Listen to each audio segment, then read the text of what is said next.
AKA. They're really knocking it out of the ballpark. Yeah. Oh, they're amazing. We have an amazing staff, and they are just one part of our amazing staff. We appreciate I them. do that too. Yeah. Alright, so maybe here, and you guys in video tape. I warned Jason already. I'm gonna live stream a little bit of this for us on Facebook, just so you know. And just for your frame person, when I do the reading toward the end, I'm probably Are gonna you come gonna around do stand. that? Do you want to do that at the end? Yeah. And, okay. Are we gonna? And then I'll probably come and stand and kind of do that. Do you know how much time you're gonna use for that? No. Okay. I'm guessing. That's what I was going to say. I'm guessing 15 minutes. Okay, I'm gonna go and come back, so I will make sure that I'm back with enough time. I was gonna say, if you're not. I'll be back for I may like 20 just, minutes. If you, yeah. Do you want to see? I'll try not to hurt me. No, that's fine. I'm not staying for this whole thing. I'm gonna go do some other stuff. Yeah, and that's what I'm doing. I'm gonna go get food and come back. Also, If you're here and I'm not, when you decide to, white tide is up on top here, what showed in and my memories. it Right loosens after. towards you, Okay. and then you move, and it tightens away from you. Got it. It's just a little. Facebook. So it is time to start the panel, though. Hi, everybody. Hi. So it might be more fun if y'all came closer so we could see you. It would be nice. Maybe It's okay. We like you. We won't bite much. So I'm Aubrey. Hi. Hi. I think y'all have seen me around this weekend a few times. Maybe kind of sort of. So, and it is my very great delight and honor to be able to be here with our author guest of honor, Jason Denzel. Hello. Thank you for being here. Yeah.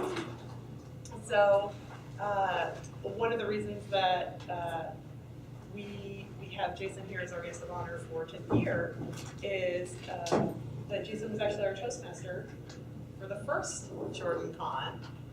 And we kind of feel like we've come full circle, where he started out as I was big embarrassing fan. Aubrey, and now she and now I get to embarrass him. So I did in fact pull some questions from Facebook that some folks, I posted a call for questions for Jason, and we're gonna get to some of those for sure. Okay. But we also, so I don't know if you want to start with silly questions and go into the more serious stuff, or if you want to start with background. And Let's start highbrow. let's start highbrow and just let things we'll naturally evolve. Yes, Okay. exactly. Yeah.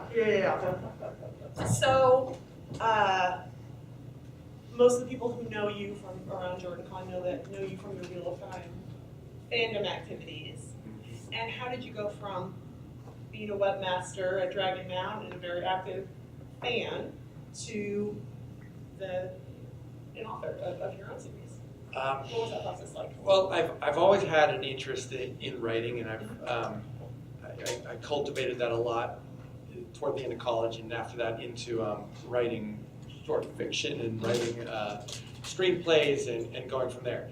Now, there's one distinct story that I like to tell, that it was at Robert Jordan's funeral, and I had been invited by the family to represent the fans, and I am sitting at, so the funeral was public, and I had the opportunity to go there, and it was a wonderful time, and we sang for Robert Jordan, and to see Harriet up there clapping and singing was amazing. It'll always stay with me. And afterwards, there was a private burial ceremony in a undisclosed location, and the family invited me to come and join them at the burial, which was a real privilege and something that's also stayed with me. And I'm standing here at Robert Jordan's grave, where we had just interred his ashes, and Tom Doherty is standing right next to me, the president and publisher of Tor Books. And he turns to me and says, "So Jason, do you do any writing?" And it was this moment where I was like, oh my gosh. And I mumble, grumble. I didn't really have a great answer. And I I write some short films. And I didn't have a great answer. And he's like, oh, okay. And so, no. But that stuck with me. I remember on the plane ride home, I thought, I had a really crappy answer for when Tom Doherty just asked me if I want to write. And I want to write. I would like to do this, but you know what? And so that was really kind of the moment I traced back to, like, I need to do this. I want to do this for real. I got to do it for real. Like, I gotta learn how to write. And I've always had an interest in it, and I had done I learned a lot about, storytelling through filmmaking, both in the screenwriting process, and then when you're making a movie, it always struck me as that you write it once as a screenplay, you kind of write it again when you're on set, both improvising and just you're translating in. And then again in the editing room, you're kind of rewriting it, and it's like multiple iterations. And when I thought about this opportunity that I wanted to undertake, I started, writing prose and worked on some short stories, and it took me a year and a half to write one short story or something. It just took me forever because I was going through the process of learning, just how to string together sentences that were cohesive and interesting, and not screenplay. In screenplay you want to be as pithy as possible and straight to it, and action verb, action verb, action verb. And prose, there's a little bit more room to add flavor. You're creating rather than what you see on the lens. And so I had to go through that process, and I did that, and I worked at it, and I joined some online writing groups, and I got feedback from a brain trust of people I really trusted. And then 2010 or 11 or so, it rolled around, and I I was in Toronto for World Fantasy, where Tom was there. Tor had sent me out there to do some interviews for something, one of the new Wheel of Time books that was about to come out. And so I was up there in Toronto, and I was having breakfast with Tom, and I said, "So Tom, do you remember Robert Jordan's funeral? You asked me if I had done any writing." And I'll never forget this. Like, kind of looks at me and goes, "Yeah." And I said, "Well, that really stuck with me." And I kind of reiterated the story I just told you, and I said, "It's not quite ready yet, but I'm going to have something for you soon, I think. And I'd love for you to take a look at it." And I said, "Tell you what, Jason, when you're ready, just email me what you have, and I'll take a look, and just send it to me directly." I thought, oh my gosh, like, what an opportunity. And it took 12 years of cultivating that business relationship, and to earn his trust, and to get in. And I knew so many of the people at Tor, and it was a real privilege to do that. But still, I had a shot here. I had an opportunity. And so I went home, and I looked at my work in progress and said, this is not ready. And so I started a whole new document, a whole new project. And it started from square one. And I was like, okay, I can't send Tom that, so what am I going to send him? So I decided I'm going to take a story idea that I had, a good idea, and I'm going to tell it as best I can. It's not going to be this big, sweeping, epic fantasy that I had. It's not going to have 3 parts, 14 point of view characters and all that. It's just going to be about a girl going out in the woods to try and become an apprentice to a mystic living out there. Real simple. And I knew the story would expand in sequels and everything, but I just wanted to tell that story really well in a unique way. And so I wrote that, and I wrote it a lot quicker than it took me to write a short story. And it came together well. I workshopped it, I ran through my brain trust in my writing group, and I sent it off to Tom. And it was like a Monday or whatever that I sent it. And on Wednesday he said, "I'm getting on a plane and I'll read it then." So I sweated it out over the weekend, and it was just a couple weeks later, I think, that I got I heard from Melissa, sitting right here, who I just met this weekend.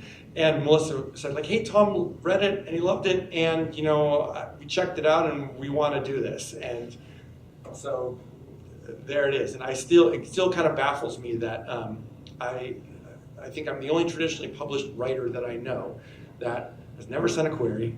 It's never had a rejection yet, whatever. But I just like it.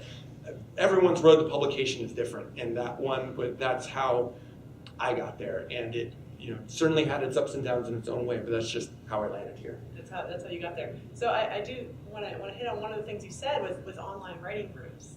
And I know one that you were involved in way back in the day was writing Wheel of Time. Maybe. And perhaps a role play character. Which one was that? Because I did a couple. The one wherein you were concerned not by the fact that you were writing Wheel of Time role play using copyrighted spaces and terms and such. You were concerned that if you used the term dragon and your character was the dragon, you were maybe going too far. Oh, are you So going? Are you you going were- here? You're going there. So you were instead the phoenix. Yeah, I know. It's, I mean, this is like this is like the late '90s. Come on, this is 20 years ago. But yeah, but I don't think it was a copyright concern. I think I think at the time. I think that was the excuse you used at the time. Yeah, because you maybe. wanted to be I don't Phoenix. recall. But I like the Phoenix. And the idea also was that I wanted to differentiate. I didn't want it to, the role-playing that was evolving, the role-playing story that collectively the community of Dragon at the time was building. I thought it would be more interesting if we, instead of just kind of doing what was in the books, to do something that was more our own. And Right.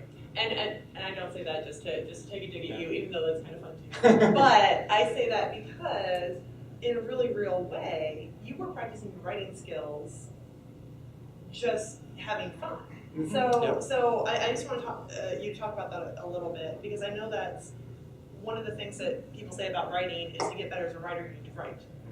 And do you feel like, in any way, actually just writing fanfic and writing as a hobby and doing the thing helps stretch your writing muscles? Yeah, absolutely, and less so on writing the quality of prose, although I'm sure Right. that will, but more what that did for me is that opened up my mind in terms of letting ideas flow. Because once you start writing, and any writers out there know this, as you are writing, you open yourself up to more ideas that just flood in, and so by doing that, I was writing about the Wheel of Time fan fiction, but then other ideas started to come in, and then that got me inspired to write other stuff. And like I was really into, still kind of am into, like this really big board game called Descent, which is this thing where people go around and they it's like a dungeon crawl board game.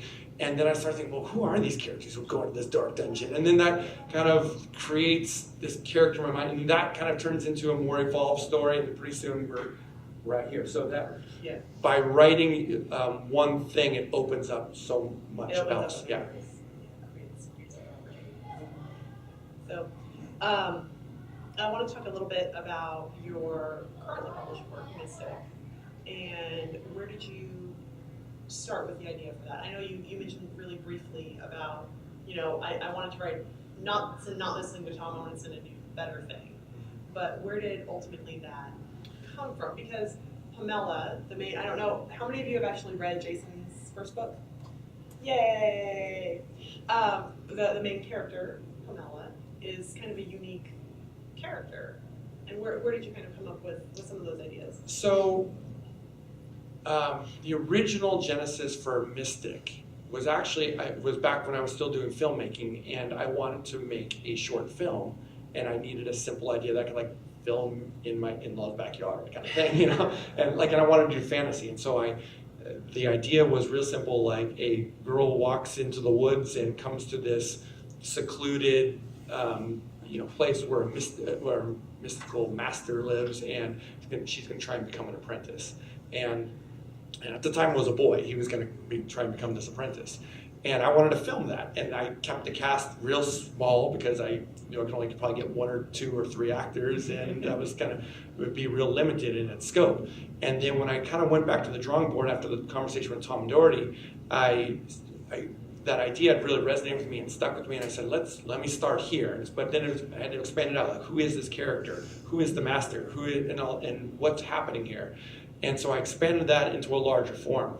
Now, the other thing at the time, I'd been working on these previous projects, and the main character in this big epic that I'd been working on was, a guy a lot like me. He was, my age, and, all these kind of things. And that's fine. I think he's a great character that, eventually sometimes I'll go back and finish that up and put it out there. I think it's great.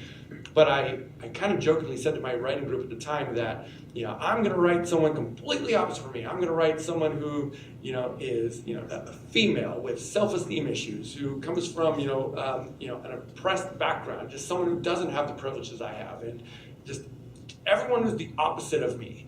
And so that's kind of where Pamela started, and I'd never been a teenage girl before. And so, it took a little while, for sure, to find that flow, to write a teenage girl, and my writing group, they give me so much, they tease me relentlessly about my first drafts of that, and rightly so, it was pretty bad. And, but I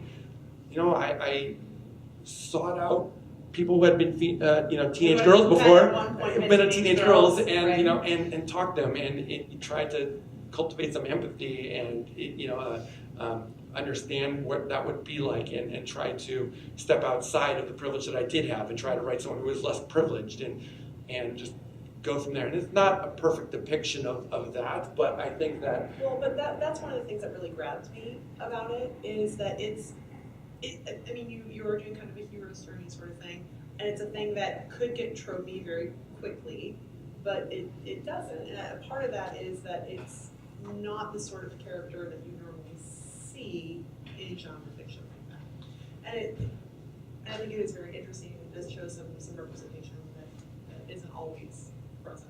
Yeah, and I'm in the process of I've read the book, and I'm going to go through this process of a workshop called Writing the Other that's really well done. And it is written. The book is written and the panel's put on by 2 women of color, and the workshop and book are designed for writing outside of people like you, And so that's something that I got a lot from that book, and I'm really looking forward to the workshop. But it's I think it comes down so much to empathy, and also kind of like the low bar in a lot of ways is just remembering that regardless of who the person is, give your characters and your protagonist agency. Give them, don't have things happen, don't have them reacting to things that happen to them. Make them the cause for what Seth, give them the agency to go out and to do things. And I found that just by doing that, just by in every case, in every place appropriate, have Pamela be the driving force. She's the one making the decision, and stuff can happen to her, but she's still, in small ways, she is reacting to it with intention.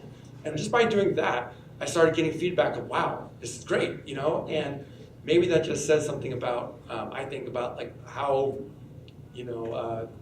women and minorities are presented, is that they don't have this agency as much in a lot of writing. So I am happy to do what I can. I wish I could do more. The next series I'm working on, I'm working with friends I have that are from Hispanic backgrounds, and I'm trying to get that. And I really like doing what I can to write outside my comfort zone, but to do it in a respectful way that is best I can. Right. So that's a good segue too, because I did want to talk about some of the other things you're working on outside of the Mystic Trilogy. Because like we talked about in opening ceremonies very briefly, that Mystic Dragon comes out this summer, and then Mystic Skies is in process, right?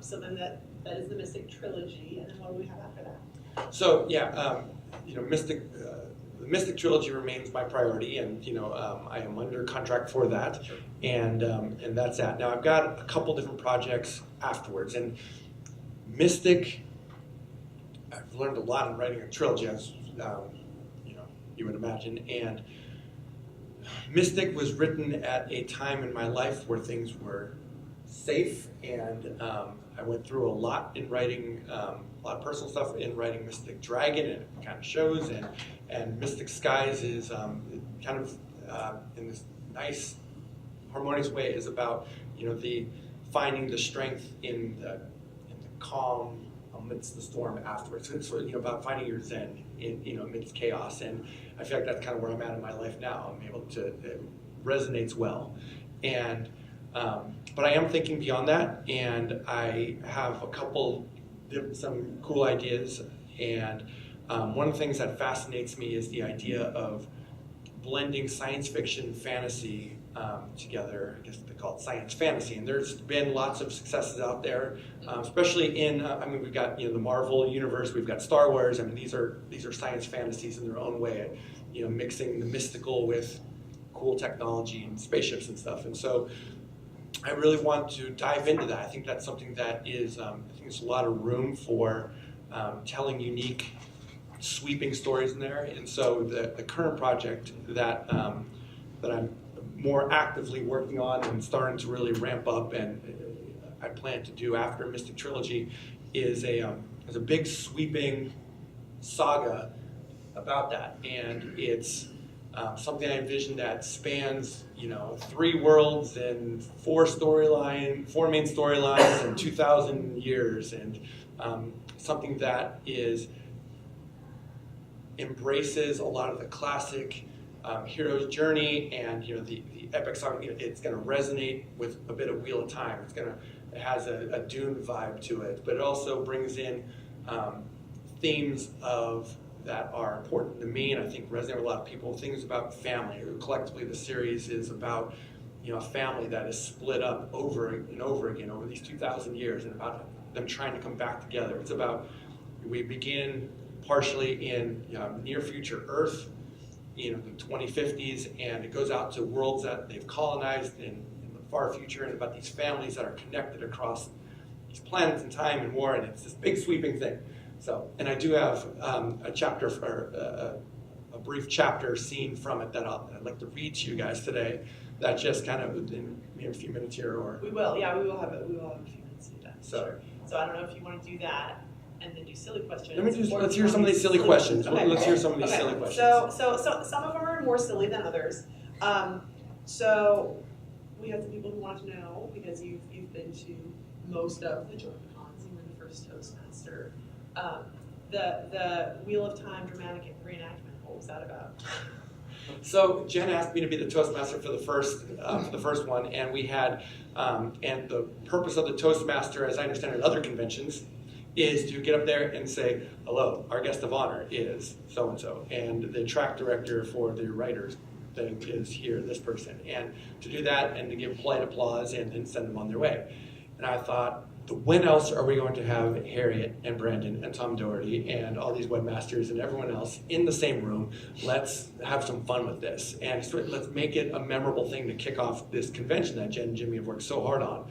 And so I sat in, and it was a 40-page script. I wrote it in screenplay format. 39, because he sent it to me.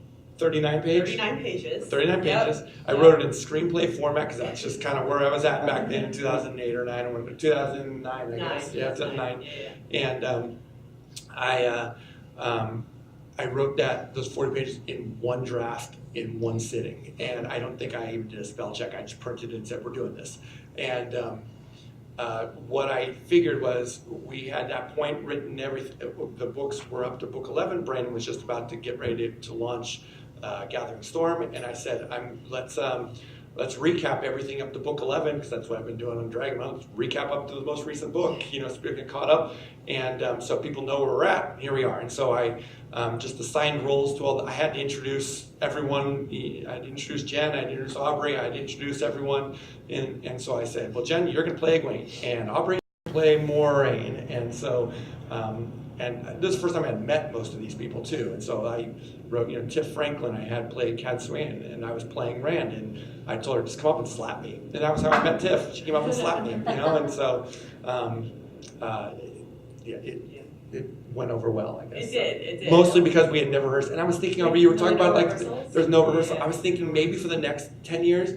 We should change that rule. Maybe we should do some rehearsals. So the problem is that in year 1, Jason came in with his 40-page scripts that he was handing out copies to everyone with their I highlighted the parts. He highlighted the parts, yeah. It was very helpful, except that while we're trying to set up JordanCon 1 and set up the rooms and get everything, he was like, okay, guys, we're going to go rehearse now. I was the director. I'm like, come on, quiet on the set. He was like, it's just going to take a few minutes. It'll be a few minutes. And 90 minutes later, we're like, Jason, we're not doing this. We have to set up the convention, or, in 20 minutes when people start coming in the doors, there's not going to be anywhere for them to sit.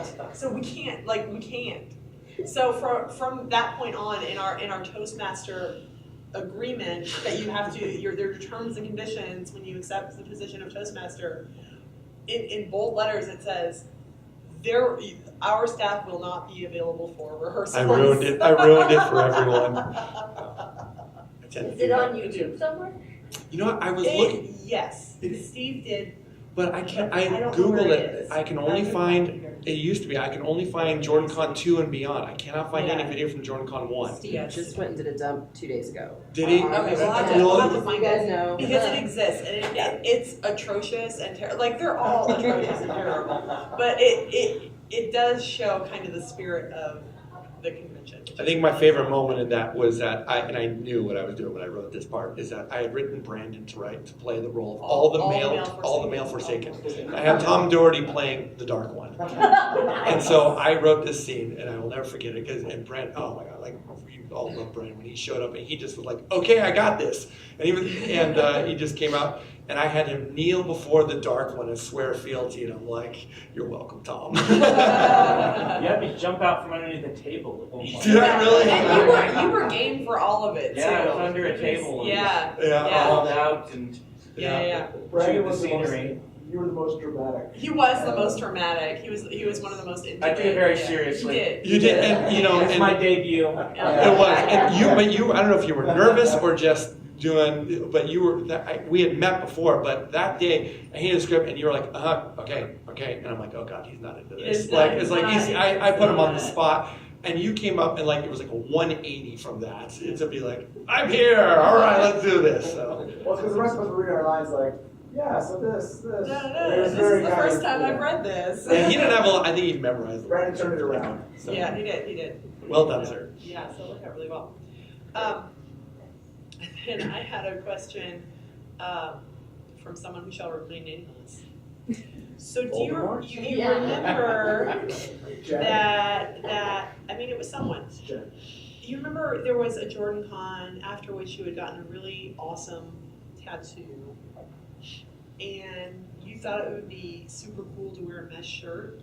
What were you thinking? No, okay, so, I remember the mesh shirt. It was What? specifically the mesh shirt that was asked about. The mesh shirt.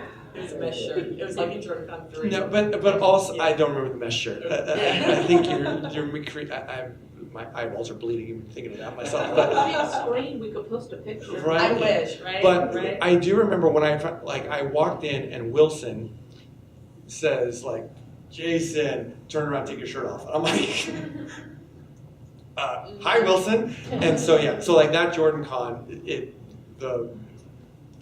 largely through Wilson, the word got out, Jason's got a cool wheel of time tattoo, and so like every 5 minutes I was like taking off Jason my was shirt. taking his shirt off in the hallway. Right, yeah. We were like, Jason, I no! know, right? I was like, God, thank God I'd been like, that year I'd been like really into Kung Fu, and it was like, okay. So, and then the other thing, this is actually a question that someone sent me, was what's the deal with Jason and Paul both pretending to be Rand? So,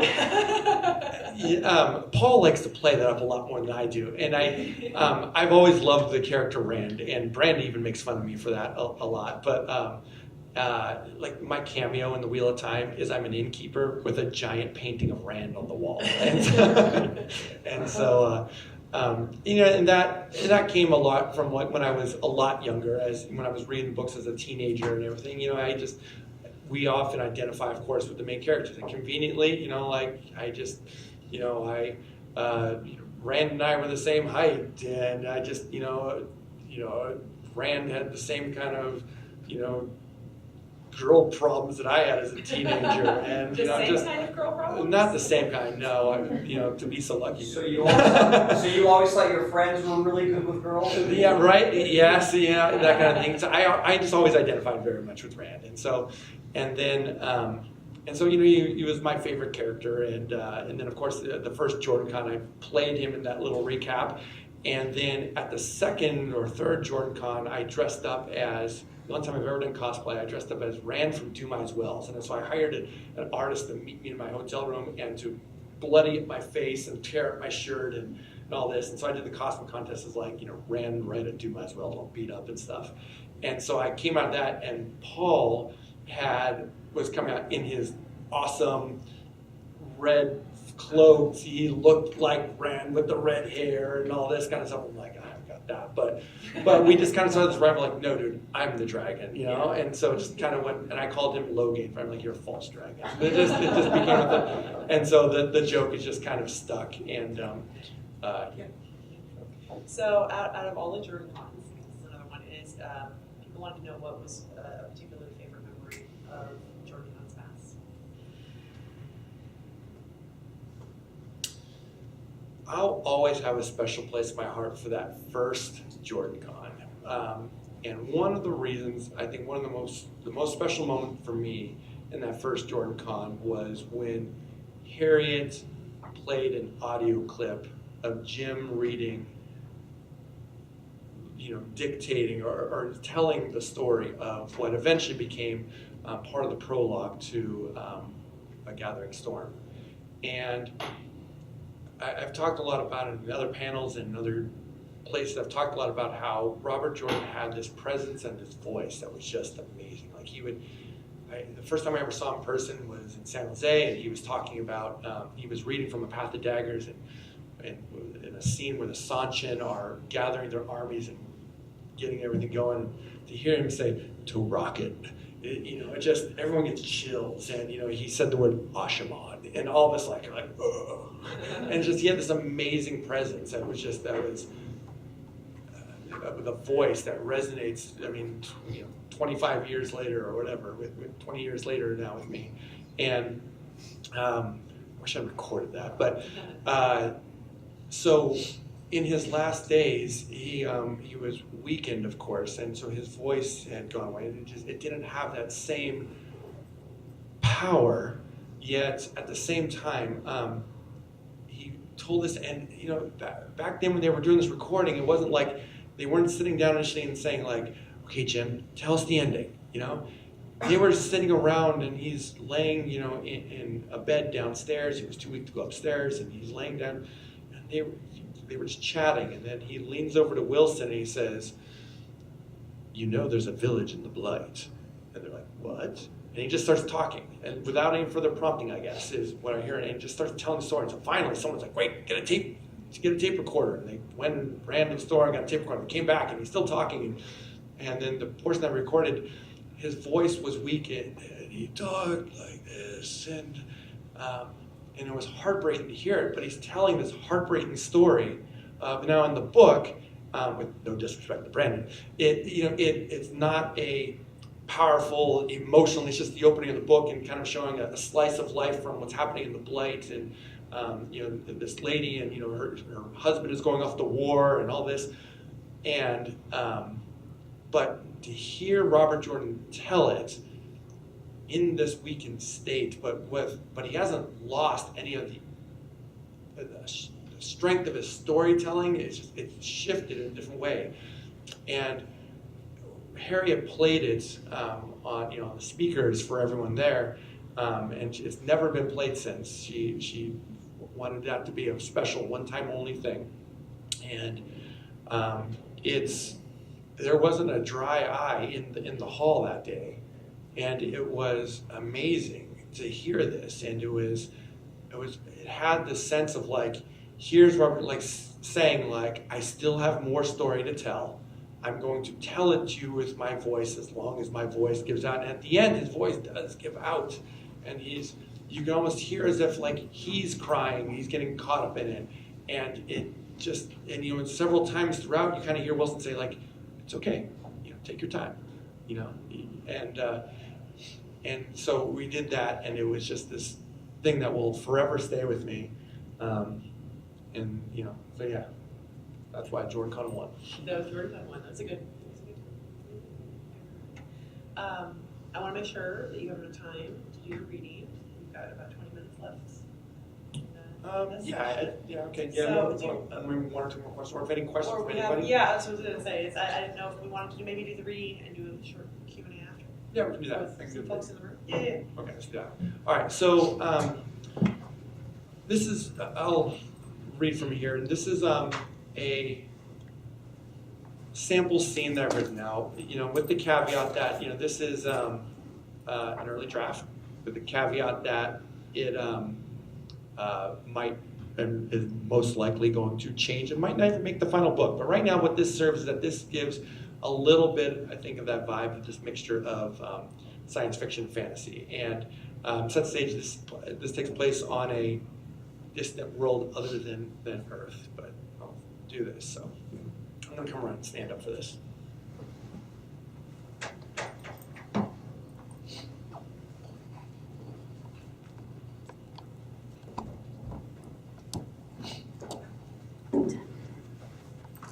Sorry, Cooper. No, you're good.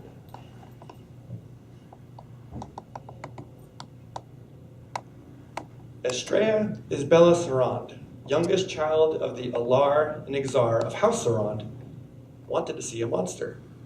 Not just any monster, though. She wanted to see the monster that the musical ghost sometimes told her about. She lay in her bed, tucked up to her chin in lavender covers. Lavender because that was her favorite color.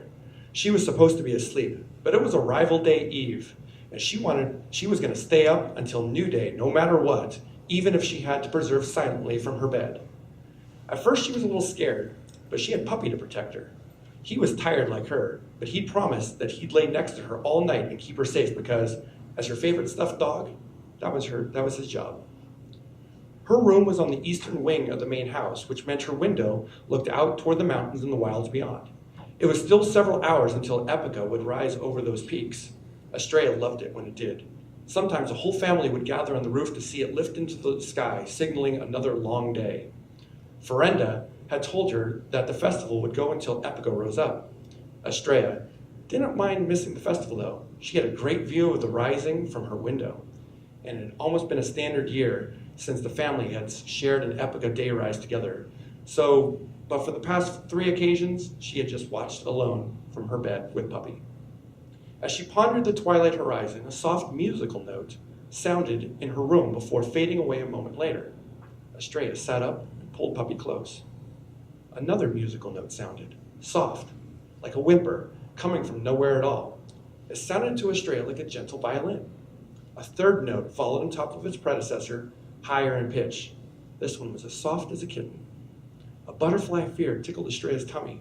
Puppy growled in his silent way, bolstering her bravery. "You can come out," Estrella said to the ghost. The sounds shied away, and for a long moment Estrella thought it had fled. It wouldn't have been the first time the ghost had come and left. The first time she'd heard it had been around the last day rise. She told Carlin about it, but he didn't believe her. Jordan and Ferenda pretended to believe her, but she knew they were lying. They were grown-ups now, and that meant that they didn't believe in ghosts of the Diao or monsters. A tingling sensation rose all around her. Estrella's skin grew bumpy. The ghost spoke in its musical voice, weaving lots of notes together. It sounded like a question. "Yes, I'll be your friend," she replied, "but only if you promise not to hurt me." The ghost sang again, and this time Estrella thought it was coming from her window. "Promise," she said. "If you try anything, Puppy will bite you." She lifted Puppy toward the window to show how serious she was. More music, more replies. "Okay, deal," Estrella said. She scooted toward her window and lifted the pane a little bit to let the ghost in. She wasn't sure that was necessary because it sometimes felt like the ghost was everywhere in her room, but it had asked nicely. A warm wind gusted beneath the window pane, swirling past her lavender curtains and stirring her hair. Estrella started as it passed her, tickling her cheeks. Music filled the room, louder than before, but still soft and shy. "Estrella," she said, "what's your name?" It was nice that after listening to each other on several occasions, they were finally doing proper introductions. The ghost sang a short reply. This time, it seemed to be coming from the potted red gel shrub sitting in her dresser. "That's a funny name," she said. The ghost sniffed around her room, exploring the corners, the dresser, the closet, and the wooden chest at the foot of her bed that was overflowing with Puppy's stuffed family. "What are you looking for?" she asked. The ghost suddenly stiffened, like a deer smelling something in the wind. Estrella couldn't see the ghost, of course, nor was it located in just one place in her room, but she could definitely sense the way it moved. The ghost suddenly jumped to her bedroom door and explored its edges. "Is it the monster?" Estrella asked again. The first time she had heard the ghost, she thought it was the monster. But gradually, as she began to understand the ghost, it had assured her that the real monster wasn't here yet. Estrella slipped out of her bed, her embroidered white and lavender nightie sliding easily off the sheets. She and Puppy crossed to the door and listened to the ghost music. Okay, but you have to be nice, she said. Don't scare anybody. She cracked the bedroom door open. And the ghost rushed out, tingling her ankles. She followed and sensed it hurrying down the hallway toward the big staircase. Wait, she said, and ran after it. The ghost scampered away like a dog, wagging its tail and zigzagging back and forth to sniff every wall. Its music danced all around her, and Estrella soon lost track of where it was exactly. As she approached the big staircase leading to the house's main entrance, she heard the sounds of the arrival day celebration mixed with the ghost's music. Estrella stopped at the end of the hallway and peered out. She wasn't supposed to be out of bed. If Signor Martino caught her, he'd tell Mama and Ferenda, and she'd be in trouble. But the ghost was going down the winding staircase up ahead, and it was her guest and her responsibility. If she hurried and convinced it to come back, maybe she wouldn't get caught. Clutching Puppy close to her chest, she rushed to the stairs and raced down them, following the trail of tingles that the ghost left in its haphazard wake. It led her right out the main doors, where the sound of lots of people wrapped around her like a blanket. She stopped, momentarily disoriented by all the sound, which drowned out the ghost's music. "Can I help you, Ilara?" came a voice from above her. Estrella looked up and saw one of the armored house guards stationed by the doors. He'd addressed her by her formal title. She shook her head, suddenly worried that the guard would tell on her. Where's Jordan?" she said, thinking quickly. If she was to be caught, Jordan would be the most likely one to help her out.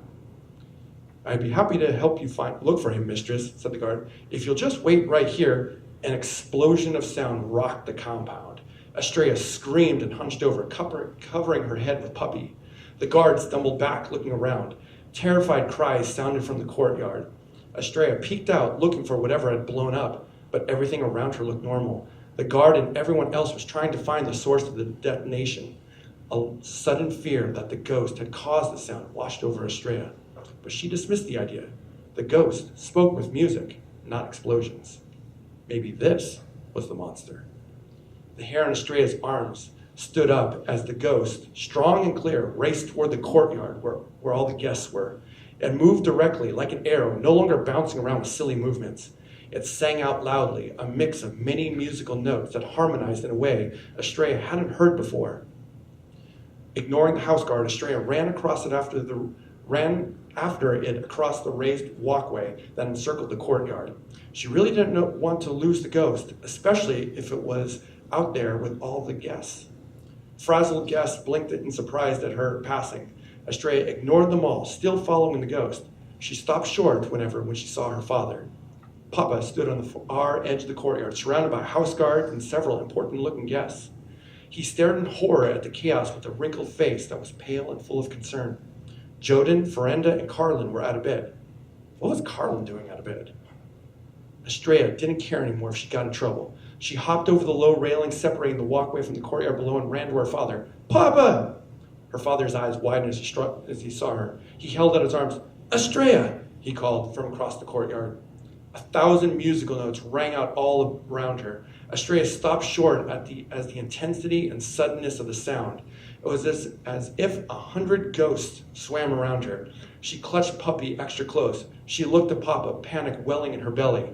Papa called out to her, but it was drowned out by the loudest rushing noise she'd ever heard. The volume was beyond anything she could describe. Estrella screamed again and covered her ears, but couldn't hear her own cry. Everyone else was also covering their ears and looking skyward. People ran from the courtyard, and a half heartbeat later, Estrella was all alone in the middle of it. Just as she lifted her eyes toward the source of the deafening sound, an ultra-massive form slammed into the middle of the courtyard, a mere handful of steps away from her. Estrella gaped at the monster rising before her. It was as tall as the main house and made of a strange white metal. Thousands of copper-colored lines inked their way across its skin, pulsing and flowing like hard angled veins. The monster looked like a creature from her storybooks. It stood on thick hind legs with huge claws and had a long neck like a snake's. Its head was lizard-shaped with a fan of metal horns jutting from out the back of its head. A dragon. Estrella's vision blurred as terror threatened to overcome her. Her legs shook, but suddenly the ghost was there. Its music had shifted from chaotic sounds to a nice harmony that blew the fear away from her. The ghost spoke to her, and this time she heard several different voices in its words. Clutching Puppy as close as she could to her chest, she steadied herself and faced the metal monster. The creature's metallic eyes peered at her from 40 feet high. The rushing sound was gone. For a brief moment, total silence filled the courtyard. She was alone beside the monster, with a ring with hundreds of shocked adults gaping. "Estrella!" she heard her papa say, and sensed him rushing toward her. Suddenly the monster hunched its head toward the ground and roared. Another explosion of sound detonated around her. Her father stopped in his tracks, but this time Estrella found she wasn't afraid. The ghost and its friends were around her, protecting her. The monster's face was directly across from her now. Knowing she was protected by the ghost and her puppy, Estrella reached out a trembling hand and touched the monster's massive snout.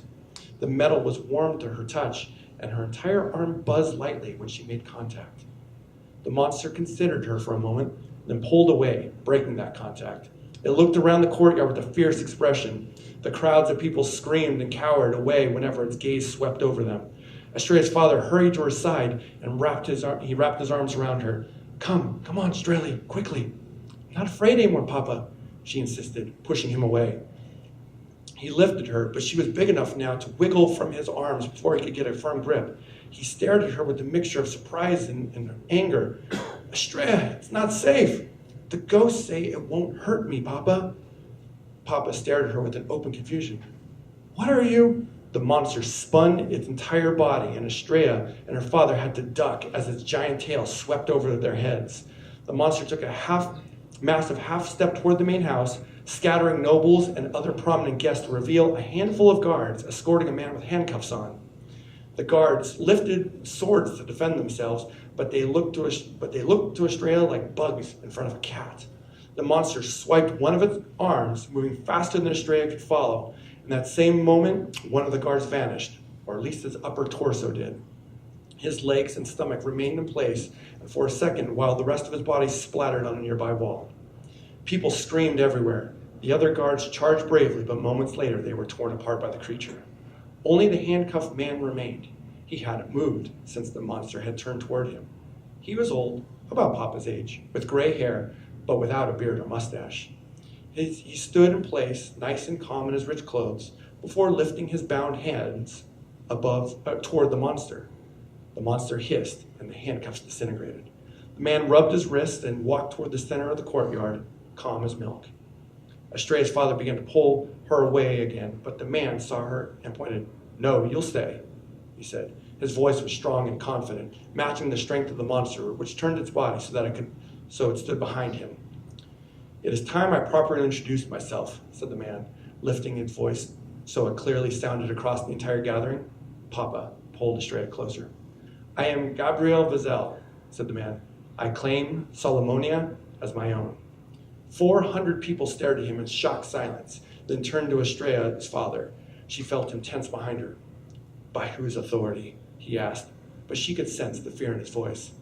Vizel laughed and gestured toward the monster. "By authority of this Hydra." The monster roared again, opening its jaws toward the sky. Copper-colored fire fountaining toward the stars, warming Estrella even at this distance. Vizel placed both hands behind his back. "We can continue in one of two ways, Panat," he said to Estrella's father. "You can either surrender the city and all of your authority to me immediately and in full, which will result in you and your family being allowed to live. Or," his voice shifted to a lower, darker tone, "I will command this Hydra to slaughter every last person, beginning with your daughter and ending, slowly, with you. You have 5 seconds to decide."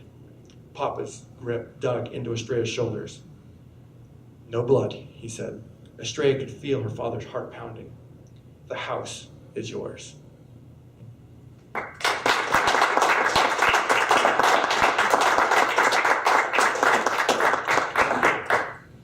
So we have 4 whole minutes left in our session. So I did want to give a chance for the folks in the room, if you have any questions for Jason. And if you guys like that, let my editor know.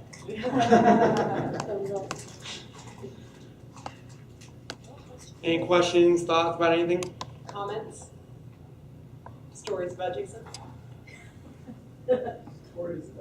You can save them for the Dragon Mount 20th birthday party that's happening tonight in room 1112 at 10 p.m.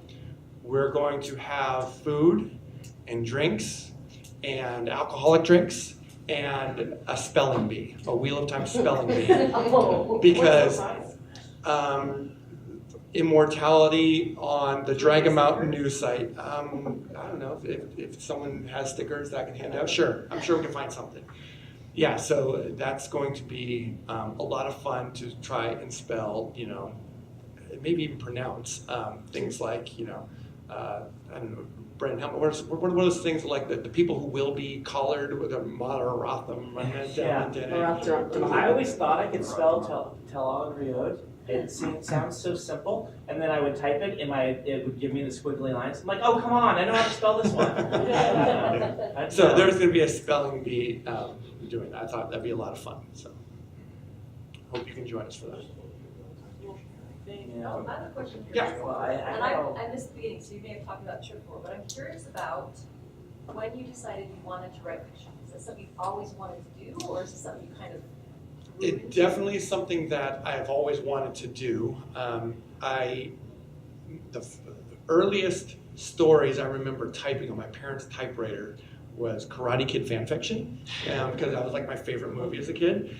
And so I peaked there. But after that, I had always had an interest in doing it. And then going into college, I studied computer animation, and I wanted to be a visual effects guy and work at Pixar or something like that. And I found that I would go to the filmmakers, the undergrad filmmakers at the time, and I'd say, like, what projects are you working on? I'll be your visual effects guy.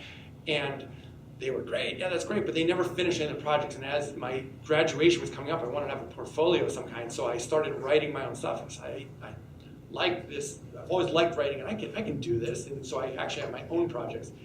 And I fell in love with the writing aspect and the directing aspect. Forget the visual effects. I want to do this. And so that kind of led after graduation into filmmaking and having that writing creative outlet through short films and other things. And that's where I cut my teeth, so to speak, on storytelling, learning the process of how to tell a story, and prior to, do all the things that informed me a lot more when filmmaking became expensive, and my family, I started having kids, and there was less time to do that, and it was just a lot easier to sit down at a word processor and tell a full story as opposed to taking a lot of time and money and to go out and film it. And it didn't quite look the way I'd imagined it because we were limited on whatever equipment. So that's how it came about that way. Thank you, Jason, for being here. Thank you, First Man. Thank you guys for coming out. I really appreciate it.